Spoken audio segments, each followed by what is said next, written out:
Yo creo que casi todo el mundo disfruta viendo una película que gira en torno a un juicio.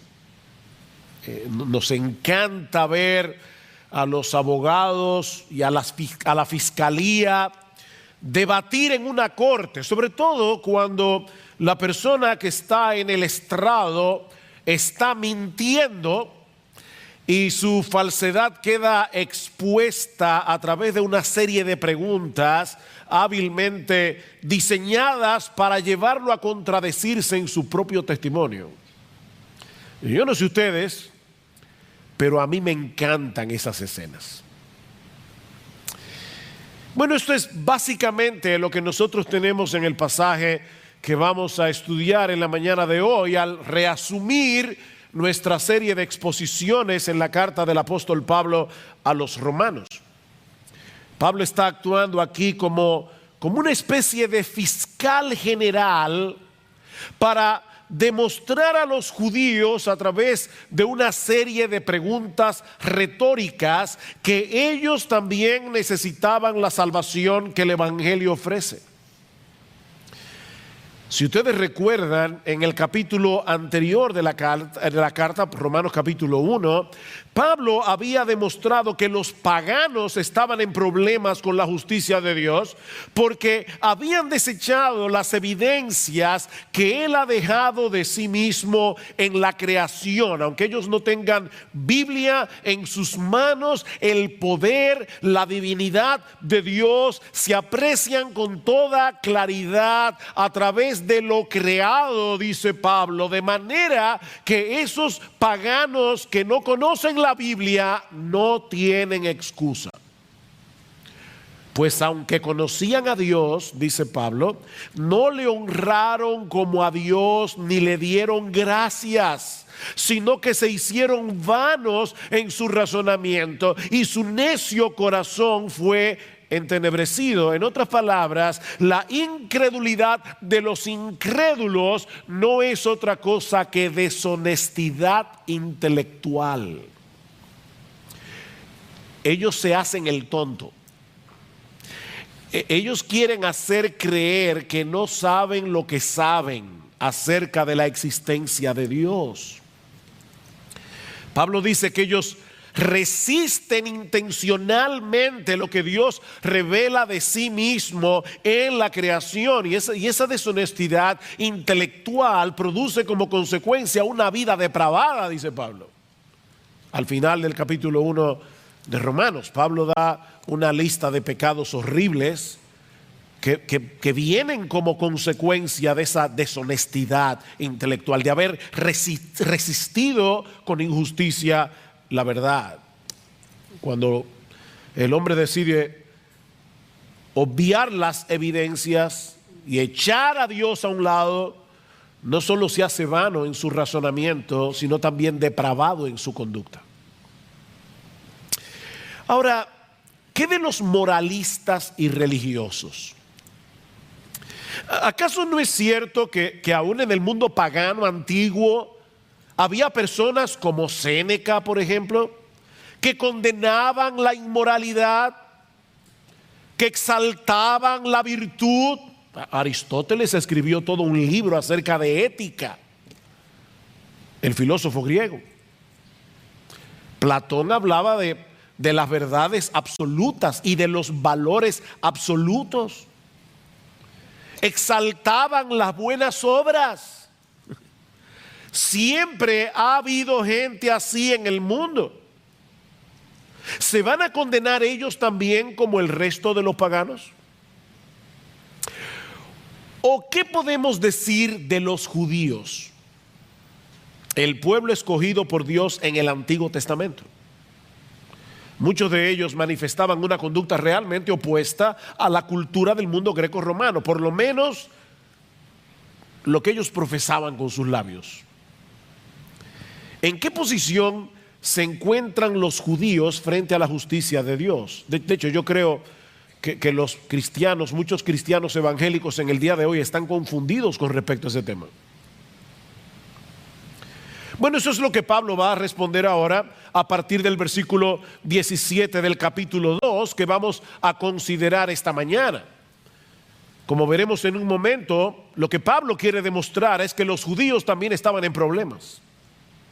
Los paganos están en problemas, los gentiles, las naciones del mundo están en problemas, los judíos están en problemas. De hecho, su condición es aún peor que la de muchos paganos, dice Pablo, porque ellos no se ven a sí mismos como personas en problemas. Se sentían demasiado confiados por ser judíos. Lo mismo que sucede con mucha gente en el día de hoy. Y quizás hay algunos sentados aquí esta mañana. Esto es serio, mis hermanos. Personas que van camino a una condenación a la sombra de un púlpito.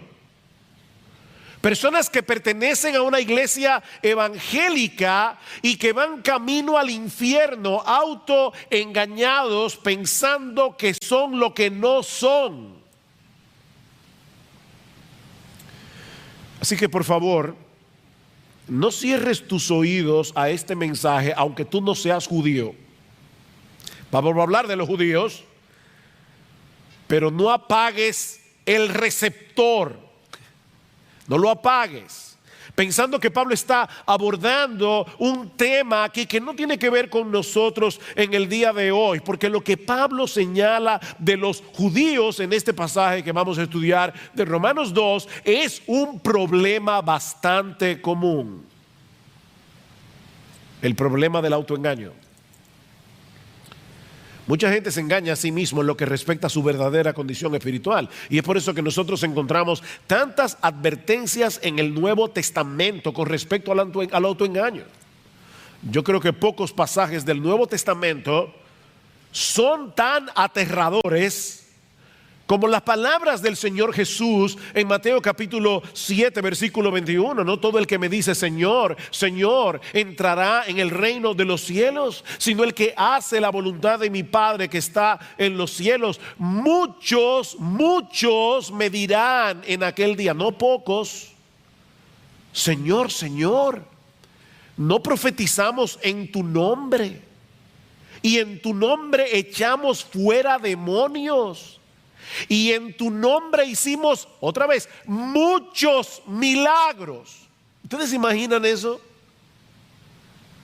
Personas que profetizan, que aparentemente tienen la capacidad de echar fuera demonios, que hacen muchos milagros.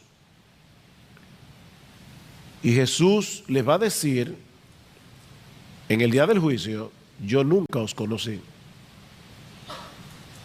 Nunca. Apartaos de mí, hacedores de maldad. Bueno, la pregunta que yo quiero responder en esta mañana es, ¿cómo podemos estar seguros tú y yo de que no vamos a estar en ese grupo? Sí, yo estoy predicando a los amigos que están de visita en el día de hoy, pero yo estoy predicándole a los miembros de Iglesia Bíblica del Señor Jesucristo. ¿Cómo podemos estar seguros tú y yo de que no vamos a estar en ese grupo? En ese grupo de personas que mueren con la convicción de que van a recibir un veredicto favorable en el tribunal de Dios para encontrarse con la triste realidad de que estaban engañados. Bueno, Pablo hace dos cosas en este pasaje para ayudarnos a responder esta pregunta tan importante. Primero, exponer la naturaleza del autoengaño y luego demoler el autoengaño. Exponer y demoler.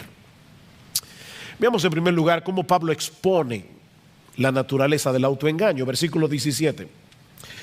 Pero si tú que llevas el nombre de judío y te apoyas en la ley, que te glorías en Dios y que conoces su voluntad, que apruebas las cosas que son esenciales, siendo instruido por la ley, y te confías en que eres guía de los ciegos, luz de los que están en tinieblas, instructor de los necios, maestros de los faltos de madurez, que tienes en la ley la expresión misma del conocimiento y de la verdad. ¡Wow! ¡Qué descripción del judío! Y no olviden que Pablo era judío. Hoy día hay un sentimiento antisemita en el mundo. No, este pasaje no es antisemita, porque Pablo era semita. Pablo era judío. Y él está enumerando aquí varios de los privilegios que poseían los judíos por el hecho de ser judíos. Y saben que cada uno de ellos era real. Hay personas que creen disfrutar de privilegios que en realidad no les pertenecen, como los políticos, por ejemplo, que creen que ellos, por el hecho de estar en el gobierno, están por encima de la ley. Ellos creen que tienen ese privilegio y por eso hacen lo que hacen. Pero ese no es el caso aquí. Los judíos realmente disfrutaban de todos esos privilegios que ellos decían tener. A través de los siglos, los judíos han tenido que vivir con un estigma difícil, muy difícil. Han sido rechazados a través de toda la historia. Pero en los días de Pablo, la situación era muy diferente. Era un orgullo ser judío para el judío. De ahí el primer privilegio que Pablo señala en este pasaje, al referirse a este hombre imaginario con el que él está hablando, dice: pero tú que llevas el nombre de judío, y lo lleva como un honor, tú que llevas el nombre de judío. Ellos se gloriaban en el hecho de pertenecer a la nación escogida de Dios, de ser descendientes de Abraham, con el que Dios había hecho un pacto jurándole que Él sería su Dios y que ellos serían su pueblo. Tú llevas ese nombre con orgullo, dice Pablo, y te apoyas en la ley. Te apoyas en la ley, dice en el versículo 17. De todas las naciones de la tierra, solo a ellos Dios les había revelado la ley en el monte Sinaí, por medio de Moisés. Y Pablo va a decir al inicio del capítulo 3 de Romanos que esa era una de las ventajas que tenían los judíos. A ellos se les había confiado la palabra de Dios. A ellos tenían profetas. En tercer lugar, dice Pablo, y te glorías en Dios. Y eso no es malo en sí mismo. Todo lo contrario. El profeta Jeremías dice en uno de los pasajes más conocidos de su libro, Jeremías capítulo 9, versículo 23, que el sabio no debe gloriarse en su sabiduría, ni el valiente debe gloriarse en su valentía, ni el rico debe gloriarse en sus riquezas, mas el que se gloría. Y yo creo que Pablo estaba pensando en ese texto cuando escribió Romanos: el que se gloría, gloríese de esto, de que me entiende y me conoce, pues yo soy el Señor, que hago misericordia, derecho y justicia en la tierra, porque en estas cosas me complazco, declara el Señor. Gloríese en el Señor. De hecho, Pablo va a decir esto más adelante en Romanos capítulo 10, Romanos capítulo 5, versículo 11.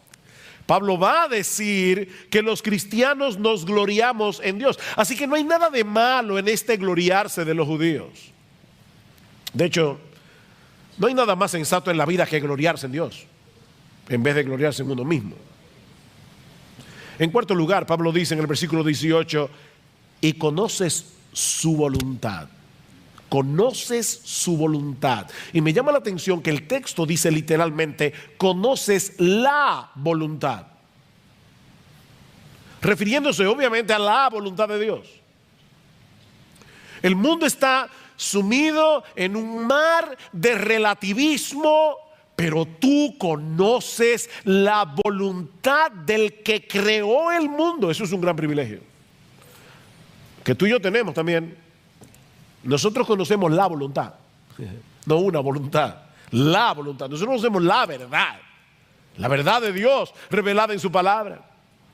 En quinto lugar, Pablo dice: y apruebas las cosas que son esenciales, siendo instruidos por la ley, o como se puede traducir también, apruebas las mejores cosas. Precisamente por tener el privilegio de ser instruido por la ley de Dios, el judío podía escoger aquellas cosas que en verdad tenían valor. Él podía ver las cosas tal cual eran en verdad. Y por todas esas razones, y en sexto lugar, Pablo dice que el judío se veía a sí mismo como alguien competente para enseñar la verdad a otros. En medio de este mundo entenebrecido, ellos eran el faro de Dios para la humanidad. Versículo 19, y te confías en que eres guía de los ciegos, luz de los que están en tinieblas, hablando de los gentiles, instructor de los necios, maestros de los faltos de madurez, tal vez para hablar de los prosélitos que se hacían judíos siendo gentiles, que tienes en la ley la expresión misma del conocimiento y de la verdad. Los judíos tenían una gran ventaja sobre las naciones gentiles que no habían recibido la luz de la revelación divina. Ellos tenían muchos privilegios. ¿Cuál era entonces su problema? Que por el mero hecho de tener esos privilegios, ellos pensaban que estaban exentos del juicio y de la ira de Dios. No. Nosotros somos el pueblo escogido. Ellos veían sus privilegios como una especie de refugio que los iba a librar del desastre cuando tuvieran que enfrentarse delante del tribunal de Dios. Recuerden, mis hermanos, porque hace ya unos domingos que detuvimos la serie de Romanos, que esta porción de la carta, en esta porción Romanos 1:18 a Romanos capítulo 3 versículo 20, Pablo está tratando de demostrar que la necesidad del evangelio es universal. Todo el mundo necesita el evangelio, no importa de qué raza, de qué nación. Es como si Pablo hubiese dejado en suspenso lo que él dice en Romanos capítulo 1 versículos 16 y 17. El evangelio, no me avergüenzo del evangelio porque es poder de Dios para salvación al judío primeramente y también al griego, porque en el evangelio la justicia de Dios se revela por fe y para fe, como está escrito, el justo por la fe vivirá. Pablo ha declarado eso en Romanos 1, 16 y 17.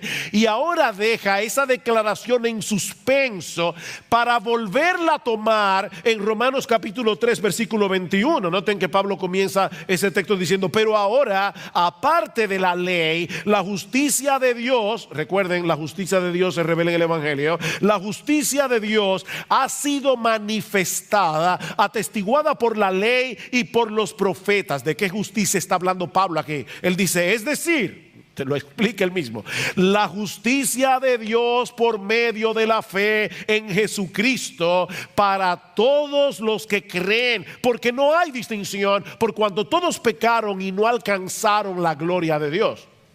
Romanos 1, 16 y 17, el evangelio revela la justicia de Dios. Romanos 3, 21, Pablo retoma el tema. Así que Romanos 1, 18 a Romanos capítulo 3 versículo 20 es como el jamón del sándwich, donde Pablo quiere mostrar por qué todos necesitamos ese evangelio.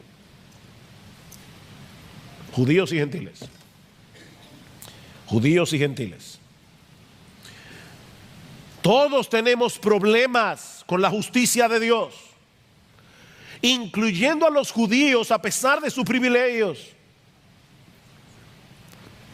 Mi amigo, déjame decirte algo. Y cuando digo mi amigo, yo sé que muchas veces cuando yo uso la palabra mi amigo, los hermanos dicen, no, eso no es para mí, es para los invitados. No, mi amigo es a ti también, hermano, miembro de Iglesia Bíblica del Señor Jesucristo. Déjame decirte algo, no descanses en privilegios si los tienes, privilegios espirituales, porque ninguno de ellos te librará en el día del juicio. Nadie será salvo por haber crecido en un hogar cristiano. Nadie será salvo por haber asistido durante años a una iglesia en la que se predica fielmente la palabra de Dios. Nadie será salvo por el hecho de tener buena doctrina, porque nadie se salva por su teología.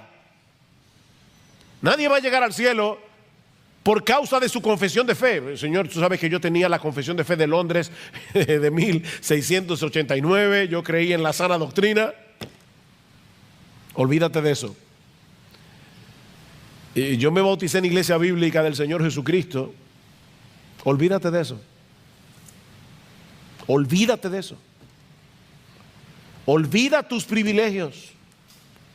Y mucho menos confíes en... Digo, es que tú crees que es un privilegio ser miembro de esta iglesia. Y mucho menos confíes en tu conducta moral. O que fuiste bautizado en cualquier iglesia, no importa la denominación que sea. Mira, ni siquiera confíes en tu esfuerzo por obedecer la ley de Dios. Porque nunca ha habido nadie, aparte del Señor Jesucristo, que haya podido cumplir esa ley perfectamente. Lo que quiero decir, mis hermanos y amigos que están aquí en esta mañana, es que los privilegios se convierten en una maldición cuando los intercambiamos por la persona de Jesús. Ese es el problema. Y déjenme decirles que aún los cristianos verdaderos pueden caer fácilmente en esa trampa.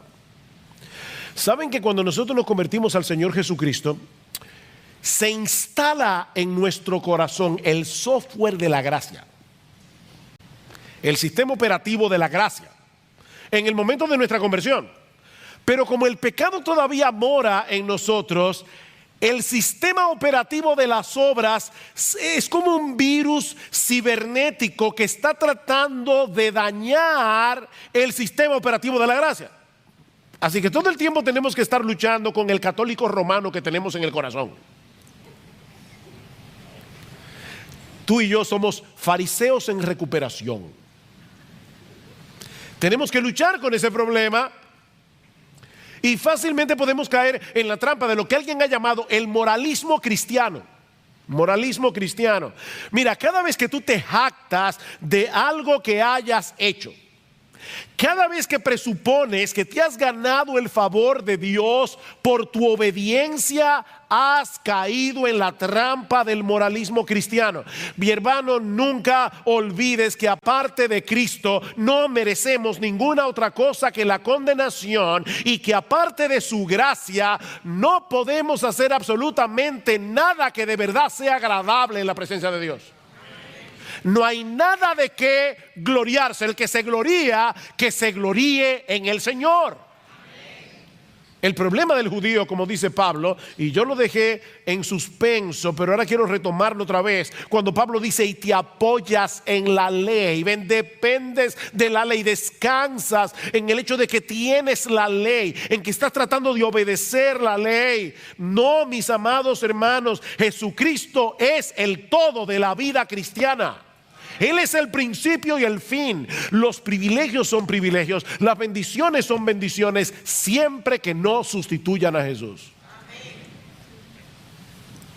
Porque ni los privilegios ni las bendiciones en sí mismas pueden salvar a nadie ni transformar a nadie. Solo Cristo puede hacer eso, y Él lo hace por medio de la fe. Es decir, cuando transferimos la confianza que todos nosotros tenemos en nosotros mismos, se la transferimos a Él.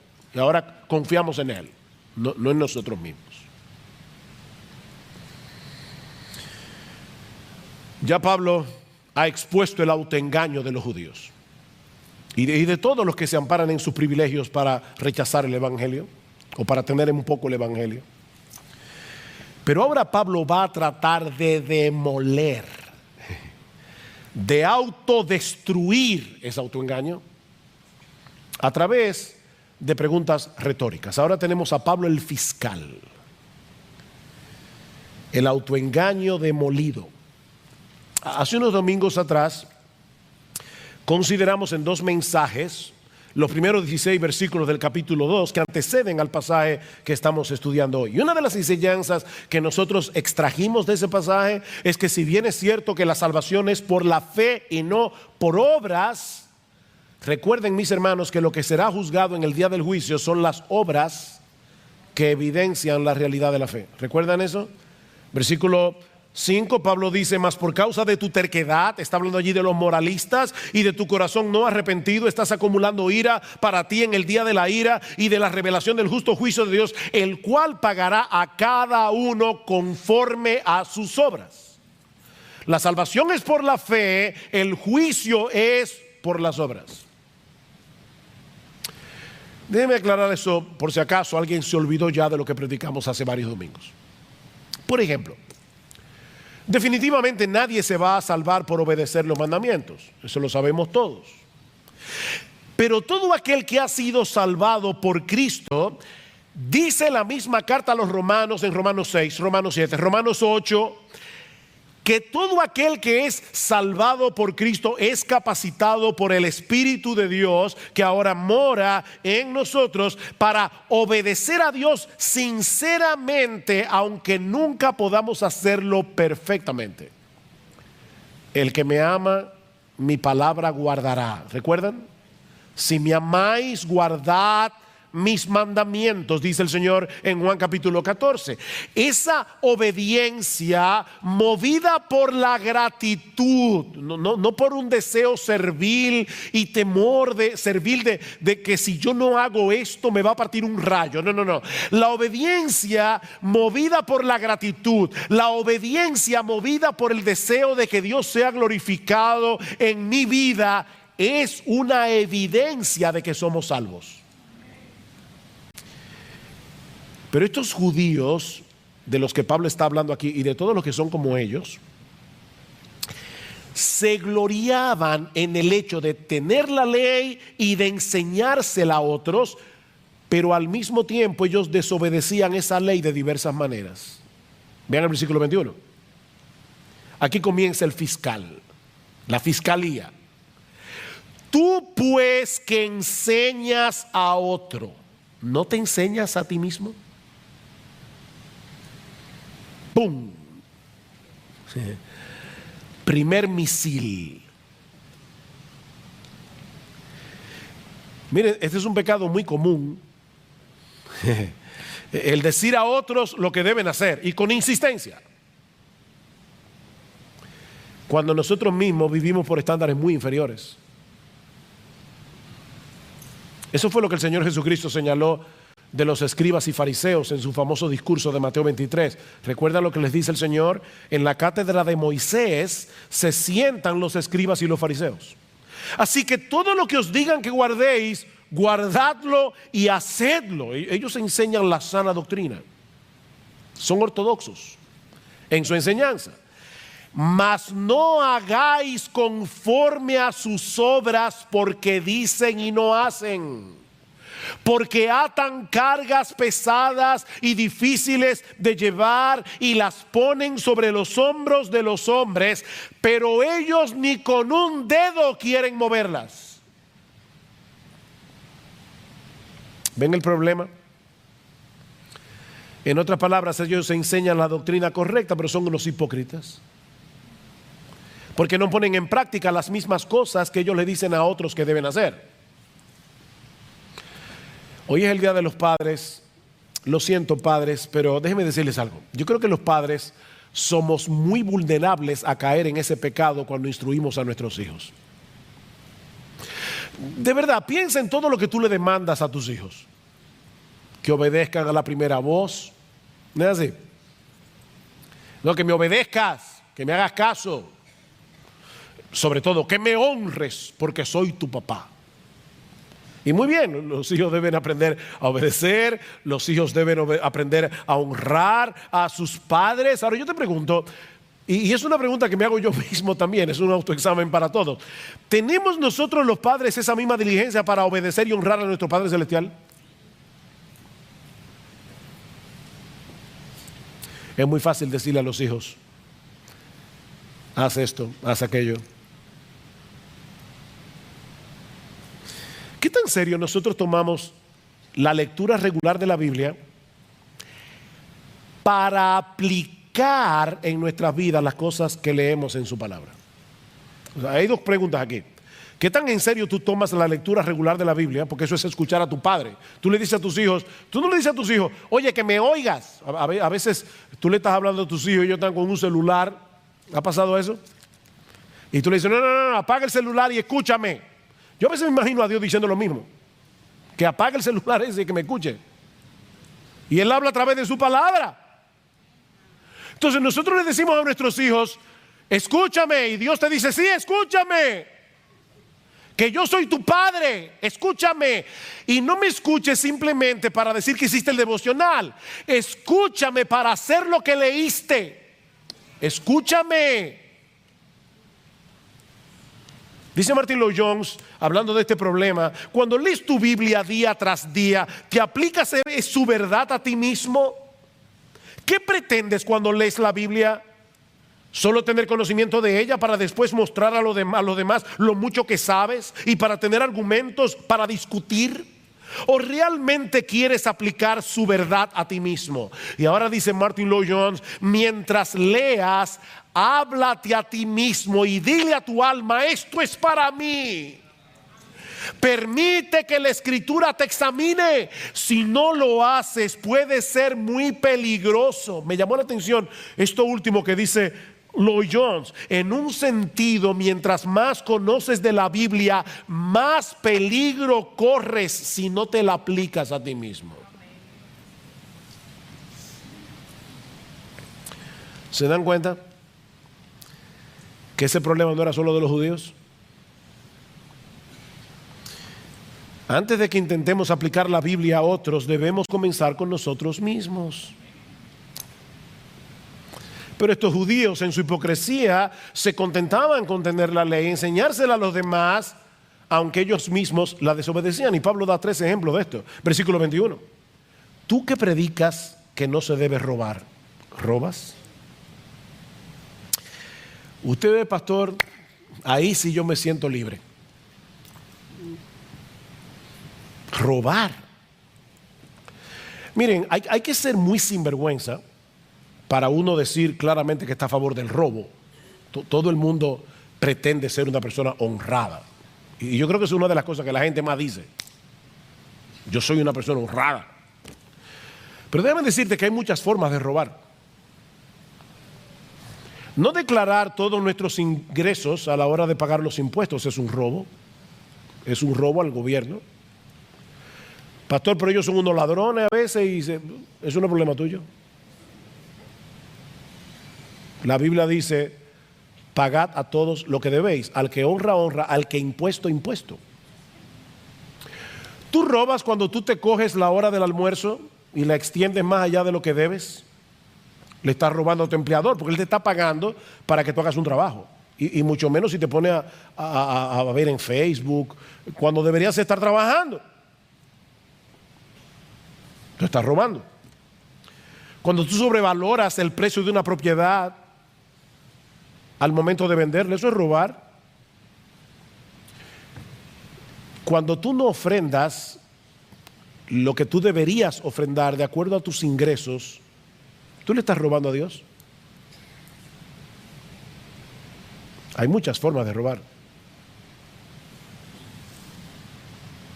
Y eso por solo citar algunos ejemplos. ¿De verdad tú eres tan honrado como creías?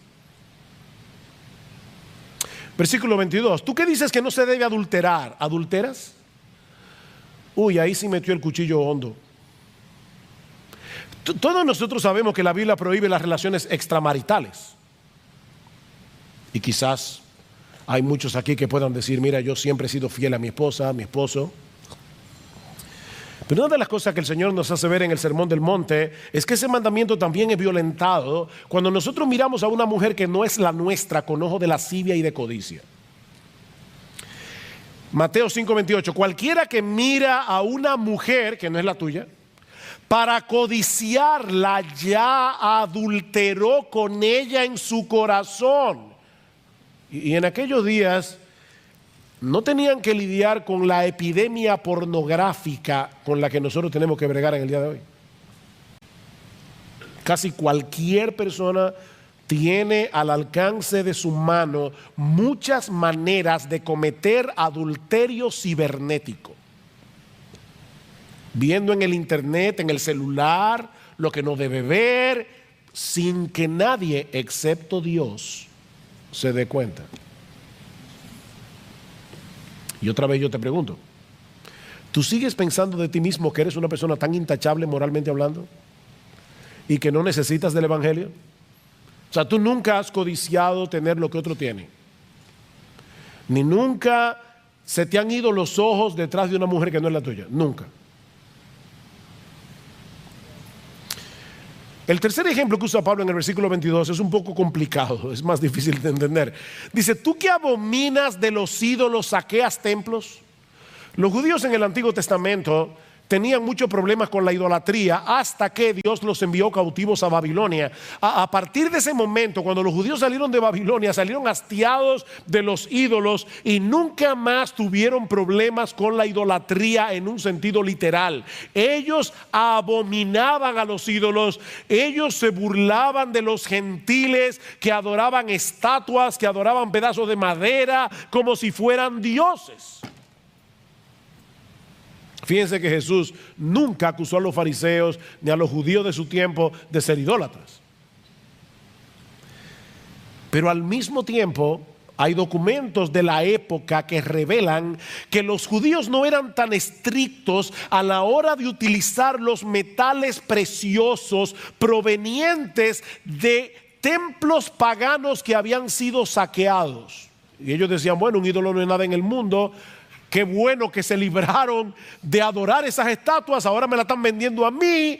Y ellos tomaban el oro y la plata de esos templos saqueados, a pesar de que Dios en Deuteronomio capítulo 7 versículo 25 había dicho explícitamente que las esculturas de los dioses paganos debían ser quemadas en el fuego. Dice, no codiciarás plata ni oro de ellas para tomarlos para ti, para que no tropieces en ello, pues es abominación a Jehová tu Dios.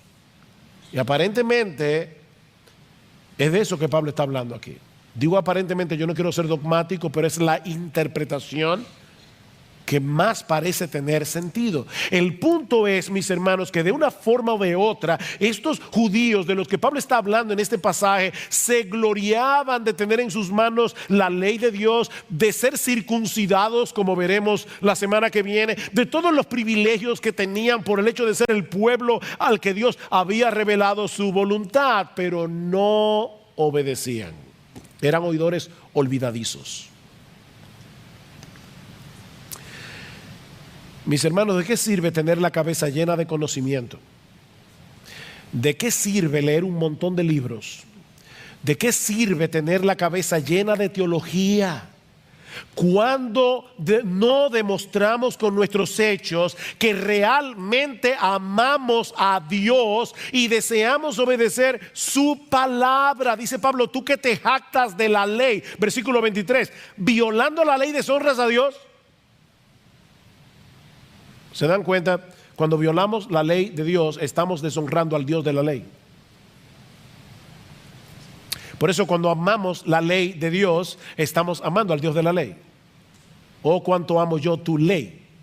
Fíjense que el salmista no dice cuánto amo yo la ley. Él no era un legalista. Es cuánto amo yo tu ley. Porque es tu ley, porque salió de tu corazón, porque revela lo que tú quieres para mí. Yo amo tu ley. Dice Pablo en Romanos capítulo 7. Yo me deleito en el hombre interior, en la ley de Dios. Yo me deleito en la ley de Dios. La ley es un deleite para mí. Es la voluntad de mi Padre que está en los cielos.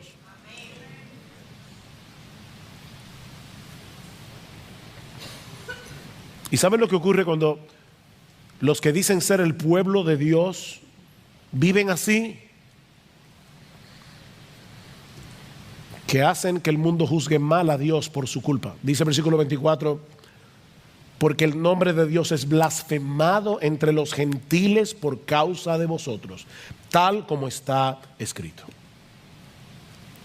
Pablo está mezclando aquí Isaías 52 capítulo 5 con Ezequiel capítulo 36 versículo 20 al 23, y está uniendo esos dos textos para mostrar probablemente que este patrón de hipocresía no era nuevo en el pueblo de Israel. Mientras se gloriaban en ser el pueblo escogido por Dios, separados para Dios, vivían de tal manera que las naciones gentiles terminaban pisoteando el nombre de Dios que ellos invocaban por culpa de ellos. Y una vez más, mis amados hermanos, este es un pecado muy serio del que los evangélicos no están exentos.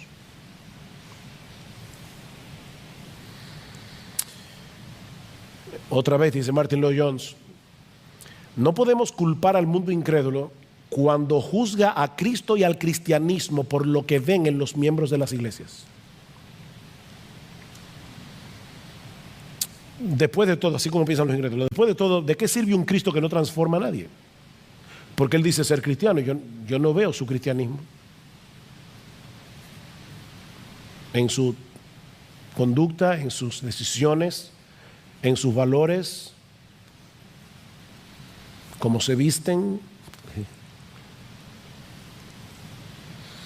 Déjame hacerte una pregunta. ¿Qué piensan acerca de Cristo las personas que te conocen íntimamente? Las personas que están a tu alrededor. Porque nosotros decimos que Él es un gran salvador, que nos ha salvado de nuestros pecados, nos ha rescatado. Ahora, ¿es eso evidente para ellos cuando te ven a ti o cuando me ven a mí?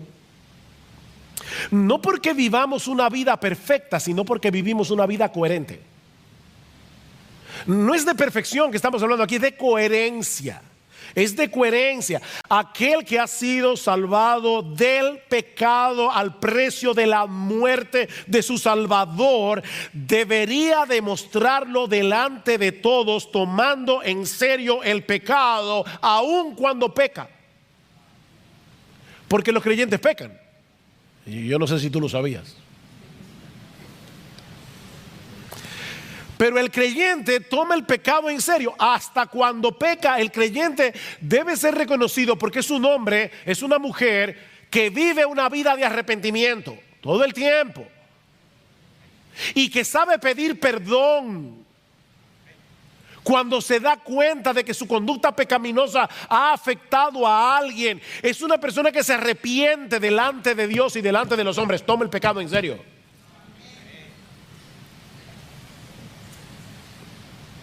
Por eso alguien decía que una vez anunciamos que somos cristianos, y debemos anunciarlo, debemos proclamarlo que somos cristianos, contraemos de inmediato una tremenda responsabilidad. Nuestros prójimos están mirando y observando cómo vivimos.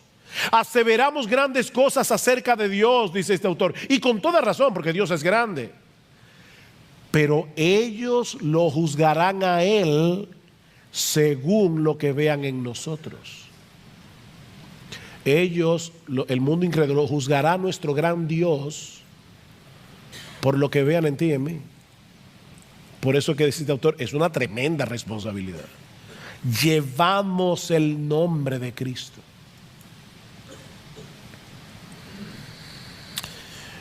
Ahora, yo me preguntaba cuando leí este pasaje esta semana y preparándome para predicar, decía, ¿y a dónde es que quiere llevarnos Pablo con este proceso de argumentación? Bueno, yo creo que una de las cosas a la que Pablo quiere llevarnos es a mostrarnos que los privilegios en sí mismos no nos servirán de nada cuando tengamos que presentarnos en el tribunal de Dios. De hecho, estrictamente hablando, esos privilegios que disfrutaban los judíos y que nosotros disfrutamos aún más, los colocaban en una condición más peligrosa que la de los gentiles, porque su conocimiento de la voluntad de Dios era muy superior. ¿Recuerdan las palabras de Jesús en Lucas capítulo 12, versículo 48? Él dice, a todo aquel a quien se haya dado mucho, mucho se le demandará. Y al que mucho se le haya confiado, más se le pedirá.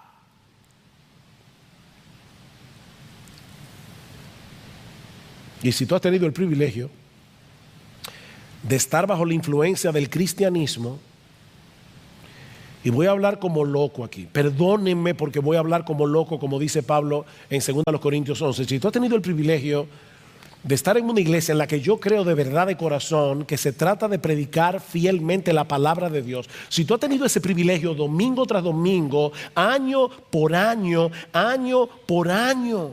tu responsabilidad es aún mayor que de la de los judíos de los que Pablo está hablando en este pasaje. No pienses ni por un momento que por haber nacido en un hogar cristiano, por tener una esposa cristiana, por haber asistido durante mucho tiempo a una iglesia donde se predica la palabra, o porque tienes un entendimiento bastante bueno de la sana doctrina, que tú tienes buena teología, no pienses ni por un momento que por eso tú vas a salir bien parado en el día del juicio. a menos que te ampares únicamente en Jesucristo y en su obra de redención para el perdón de sus pecados, ninguno de esos privilegios te servirá de nada cuando tengas que comparecer ante el tribunal de Dios. Ahora, yo creo que Pablo está tratando de hacer otra cosa aquí. Pablo está tratando de librarnos, porque recuerden que esta es una carta que se escribió a cristianos de Roma en el primer siglo. Yo creo que Pablo también está tratando de librarnos para que no cometamos el error de confiar en nuestra profesión de fe en Jesucristo si somos una contradicción andante de esa fe que profesamos. Yo voy a repetir eso otra vez. Yo creo que Pablo también nos está librando de cometer el error de confiar en nuestra profesión de fe en Jesucristo si nosotros somos una contradicción andante de esa fe que profesamos. Muéstrame tu fe por tus obras, dice Santiago, y yo te mostraré mi fe por mis obras. Muéstrame tu fe sin tus obras, es lo que dice. Muéstrame tu fe sin obras. Yo creo. ¿Y dónde están las obras? Bueno, yo te voy a mostrar mi fe por mis obras. Porque dice Santiago más adelante que una fe sin obras es una fe muerta. Y una fe muerta deja sumido en su mortandad al que la tiene. No te da vida. La fe muerta no da vida. ¿Y cuál es la fe muerta? La que no produce obras.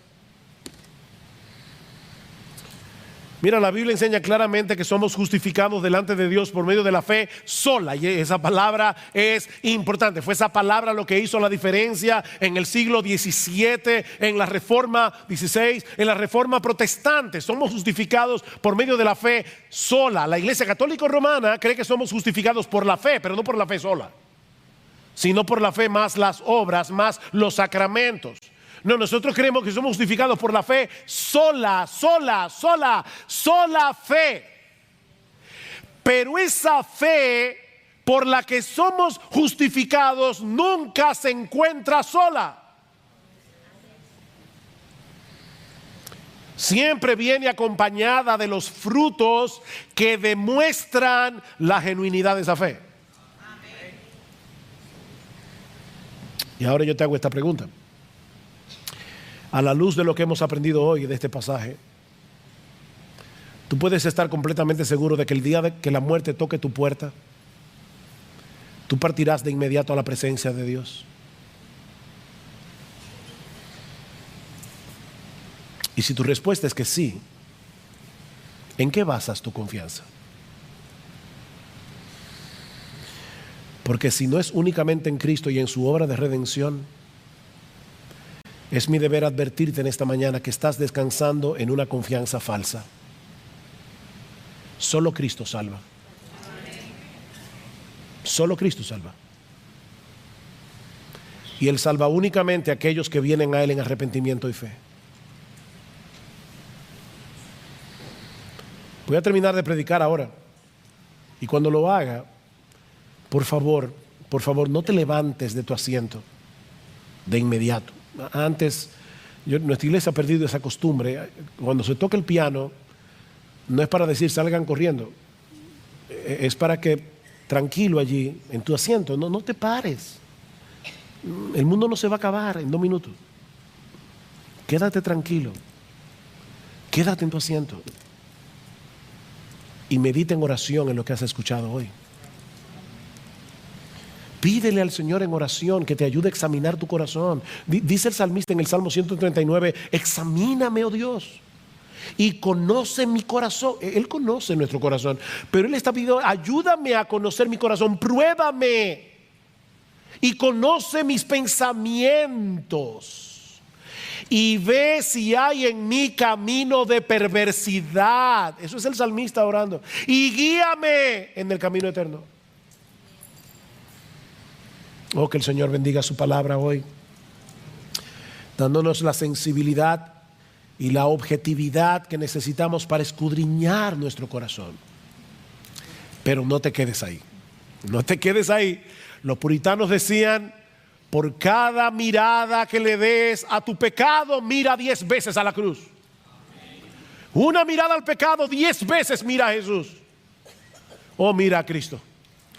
Mira a Cristo, transfiérele a Él la confianza que tienes en ti mismo o en tu religión o en lo que sea que no sea en Él. Y el Señor te concederá el perdón de todos tus pecados y el don de la vida eterna, únicamente por gracia, únicamente por Cristo, únicamente por medio de la fe. Que el Señor nos ayude.